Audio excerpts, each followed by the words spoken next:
বাজার কি হয়েছে চাচা? ওনার জামাই খালি মাইট দোল করে, দিন রাত নেশা করে থাকে। বাবা ঘরে চাল ডাল কিছুই নাই, কালে দুটা দোল ছিল নিতে আইছে, আমি বাধা দিছি দেখে আমার অনেক মাইর দূর করছে। নেশার টাকার লেগে আমার প্রতিদিনে মাইর দূর করে, একটা কিছু এখন করে না, আমার অনেক অশান্তি হইতাছে।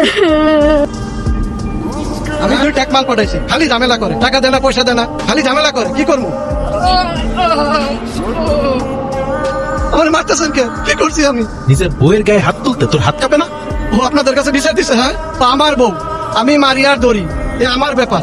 যেই মেয়েরে তার বাবা রাজকন্যার মতো বড় করে তোর হাতে আমানতের মতো তুলে দিছে, তার গায়ে তুই হাত তুলিস? এত সাহস তোর কে দিছে?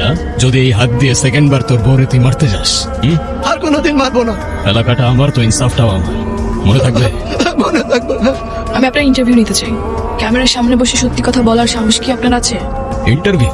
আমার মতো একটা নগণ্য মেকানিকের কথায় এই দুনিয়ার কার কি যায় আছে? তারপরেও কি সত্যি জানতে চান বলুন? আপনার এই গ্যাংস্টার বা মাফিয়াগিরির কাজ কতদিন ধরে চলছে? কতজনের রক্ত লেগে আছে আপনার ওই হাতে? গ্যাংস্টার, মাফিয়া, অনেক ভারী ভারী শব্দ ব্যবহার করলেন আমার জন্য। আমরা তো সামান্য মেকানিক, গাড়ির মেরামত করি। তবে হ্যাঁ, ঘরের মানুষের চোখের জল মোছার জন্য মাঝে মাঝে কিছু মানুষের মেরামত করতে হয়। এই গ্যাং নিয়ে প্রকাশ্যে মারধর করছেন, আইন হাতে তুলে নিচ্ছেন, আপনার কি তাদের জন্য একবার মায়া হয় না?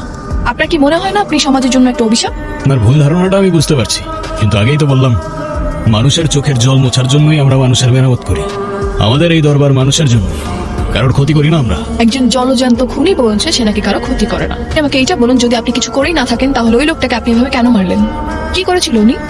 বিচার করার আগে অপরাধের ইতিহাসটা জানতে হয় সাইরা সাহেব।